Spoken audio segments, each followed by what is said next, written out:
লাল লাল ঝাল ঝাল দারুণ টেস্টি একটা চিকেন কষার রেসিপি আপনাদের বানিয়ে দেখাবো। খুবই সহজ একটা চিকেনের রেসিপি। আজকে আমি যে রেসিপিটা বানিয়ে দেখাবো সেটার সঙ্গে সাদা ভাত, রুটি, লুচি, পোলাও, ফ্রায়েড রাইস সব কিছুই খেতে দারুণ লাগবে। আর এই রেসিপিটা সকলেই তৈরি করতে পারবে, এমনকি যারা ব্যাচেলার রয়েছেন তারাও এটা খুব সহজে তৈরি করে নিতে পারবেন। তাহলে চলুন আর দেরি না করে রেসিপিটা দেখে নেওয়া যাক। নমস্কার বন্ধুরা, তিয়াসাজ রেসিপিতে সকলকে স্বাগত জানিয়ে আজকের রেসিপি শুরু করছি। এখানে আমি 500 গ্রাম চিকেন নিয়েছি। এবার এই চিকেনের মধ্যে দিয়ে দিচ্ছি স্বাদ মতো নুন, দিয়ে দিচ্ছি চা চামচের হাফ চামচ মতো হলুদ গুঁড়ো, আর দিয়ে দিচ্ছি 2 চামচ মতো টক দই। টক দইটা আমি বেশি দেব না। আর দিয়ে দিচ্ছি বেশ খানিকটা সর্ষের তেল। এবার সব কিছুকে ভালো করে নেড়েচেড়ে মিশিয়ে নিচ্ছি।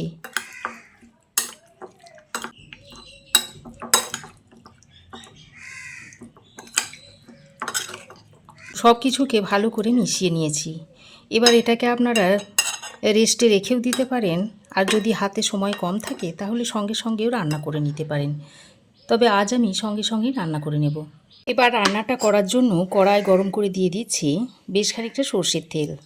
আর এই রান্নাটা সর্ষের তেলেই করতে হবে। তেল ভালোভাবে গরম হয়ে এলে এবার আমি ফোড়নের মধ্যে দিয়ে দিচ্ছি 3টে শুকনো লঙ্কা, একটা তেজপাতা, 2টো এলাচ, 1 টুকরো দারচিনি আর হাফ চামচ মতো গোটা জিরে,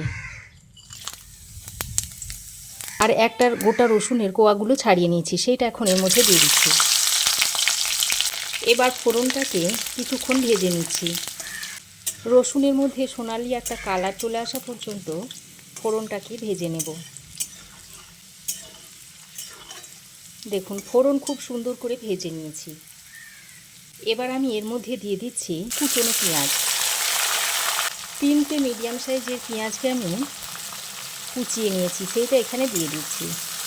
তারপর পেঁয়াজটা দিয়ে ভালো করে ফোড়নের সঙ্গে নেড়ে চেড়ে বেশ কিছুক্ষণ ভেজে নিতে হবে। ততক্ষণে আমি এই চিকেনের জন্য একটা মশলা তৈরি করে নিচ্ছি। এই মশলাটা তৈরি করার জন্য এখানে একটা মিক্সিং জার নিয়েছি। এবার এই মিক্সিং জারের মধ্যে দিয়ে দিচ্ছি 1.5 ইঞ্চ মতো আদার টুকরো, দিয়ে দিচ্ছি কিছুটা রসুন, আর দিয়ে দিচ্ছি কয়েকটা কাঁচা লঙ্কা। তবে লঙ্কাটা আপনারা আপনাদের স্বাদ অনুযায়ী দিয়ে নেবেন। এবার অল্প একটু জল দিয়ে দিচ্ছি। তারপর এর একটা মিহি পেস্ট আমি তৈরি করে নিচ্ছি। দেখুন এইরকম একটা মিহি পেস্ট আমি তৈরি করে নিয়েছি। এদিকে ততক্ষণে পেঁয়াজটা সোনালি করে ভাজা হয়ে গেছে। এবার আমি এর মধ্যে আদা, রসুন আর কাঁচা লঙ্কা বাটাটা দিয়ে দিচ্ছি। আদা, রসুন আর কাঁচা লঙ্কা বাটাটা দিয়ে পেঁয়াজের সঙ্গে আরও কিছুক্ষণ ভালোভাবে কষিয়ে নিতে হবে। যতক্ষণ না আদা ও রসুনের কাঁচা গন্ধটা চলে না যাচ্ছে ততক্ষণ পর্যন্ত এইভাবে একটু ভেজে নিতে হবে। দেখুন প্রায় 2-3 মিনিট সময় ধরে আদা রসুনটা দিয়ে ভালো করে কষিয়ে নিয়েছি, আর আদা রসুনের কাঁচা গন্ধটা চলে গেছে। এবার আমি এর মধ্যে দিয়ে দিচ্ছি 2টো মিডিয়াম সাইজের কুচনো টমেটো। টমেটোটা দেওয়ার পর গুঁড়ো মশলাগুলো দিয়ে দিচ্ছি স্বাদ মতো নুন, চামচের 1 চামচ দিয়ে দিচ্ছি হলুদ গুঁড়ো, জিরে গুঁড়ো দিয়ে দিচ্ছি 1 চামচ, ধনে গুঁড়ো দিয়ে দিচ্ছি 1.5 চামচ মতো, আর 1 চামচ মতো দিয়ে দিচ্ছি কাশ্মীরি লঙ্কার গুঁড়ো। এবার সামান্য পরিমাণে জল দিয়ে মশলাটাকে খুব ভালো করে কষিয়ে নিতে হবে। যতক্ষণ না টমেটোটা খুব ভালোভাবে গলে না যাচ্ছে ততক্ষণ পর্যন্ত মশলাটাকে খুব ভালো করে কষাতে হবে। আমি টমেটোগুলোকে কুচিয়ে দিয়েছি, তবে আপনারা চাইলে টমেটোটাকে মিক্সিতে বেটেও দিয়ে দিতে পারেন। প্রায় 3-4 মিনিট সময় ধরে মশলা আমি খুব ভালোভাবে কষিয়ে নিয়েছি। আর দেখুন টমেটোগুলো গলে গেছে আর মশলা থেকে খুব সুন্দরভাবে তেল ছাড়তে শুরু করেছে। এবার আমি এই পর্যায়ে মেখে রাখা চিকেনটাকে দিয়ে দিচ্ছি। চিকেনের বাটিতে যে মশলাটা লেগেছিল তাতে সামান্য পরিমাণে জল দিয়ে সেটা এখানে দিয়ে দিচ্ছি। এবার আমি মশলার সঙ্গে চিকেনটাকে খুব ভালো করে কষিয়ে নিচ্ছি।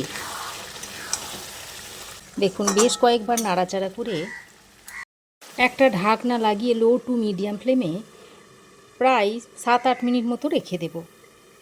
দেখুন, লো টু মিডিয়াম ফ্লেমে ঢাকা দিয়ে প্রায় 6-7 মিনিট মতো আমি রেখে দিয়েছিলাম। তারপর ঢাকাটা খুলে নিচ্ছি। আর দেখুন চিকেন কতটা জল ছেড়ে দিয়েছে। এবার আমি গ্যাসের ফ্লেমটাকে হাইতে করে চিকেনটাকে বেশ কিছুক্ষণ সময় ধরে ভালো করে কষিয়ে নেব। চিকেন যত বেশি ভালো করে কষিয়ে কষিয়ে রান্না করবেন, চিকেনের স্বাদ কিন্তু ততই বাড়বে। খুবই সিম্পল রান্না, কিন্তু পদ্ধতিটা একটু অন্যরকম। যারা নতুন রান্না শিখছেন তারাও কিন্তু এই রান্নাটা খুব সহজেই করে নিতে পারবেন। যারা ব্যাচেলার আছেন তারাও এই রান্নাটা ঝটপট তৈরি করে নিতে পারবে। খুবই সহজ একটা রান্না। যখন কষাতে কষাতে দেখবেন জলটা শুকিয়ে এসেছে, সেই সময় এইভাবে অল্প অল্প জলে ছিটে দিয়ে দিয়ে চিকেনটাকে কষিয়ে নেবেন। আর যত বেশি কষাবেন চিকেনটা খেতে ততই ভালো লাগবে। দেখুন, আরও 10 মিনিট মতো আমি চিকেনটাকে খুব ভালো করে কষিয়ে নিয়েছি। আর চিকেন দেখুন খুব ভালোভাবে কষানো হয়ে গেছে। আর কালারটা দেখুন কত সুন্দর এসেছে। আর চিকেন থেকে খুব ভালোভাবে তেল ছাড়তেও শুরু করেছে। এবার আমি এর মধ্যে কয়েকটা কাঁচা লঙ্কা দিয়ে দিচ্ছি। এভাবে কাঁচা লঙ্কা দিলে ফ্লেভারটা খুব ভালো হবে। আর এই মিক্সির বাটিতে জল নিয়ে আমি একটু জল দিয়ে দিচ্ছি, চিকেনটা যাতে সেদ্ধ হয়ে যায়। তারপর জলটা দিয়ে চিকেনের সঙ্গে খুব ভালো করে নেড়ে চেড়ে মিশিয়ে নিতে হবে।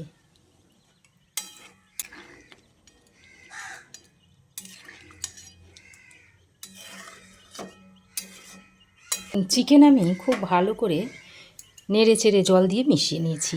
আর এই সময়তে আপনারা নুনটা ভালো করে চেক করে নেবেন। এই পর্যায়ে সামান্য একটু চিনি দিয়ে দিচ্ছি। এতে করে স্বাদের ব্যালেন্সটা যেমন ঠিকঠাক হবে, তেমনি চিকেনের কালারটাও খুব সুন্দর আসবে। চিনিটা দিয়ে আরও একবার চিকেনটাকে ভালো করে নেড়েচেড়ে মিশিয়ে দিচ্ছি।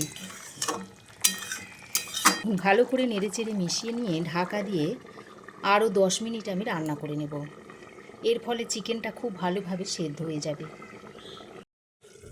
তো দেখুন, ঢাকা দিয়ে আমি চিকেনটাকে আরও 10 মিনিট রান্না করে নিয়েছি। আর দেখুন কালারটা কত সুন্দর হয়েছে। রান্নাটা এখন কমপ্লিট।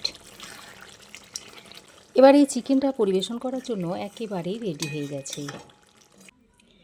চিকেনটা আমি এখন আপনাদের সার্ভ করে দেখাচ্ছি।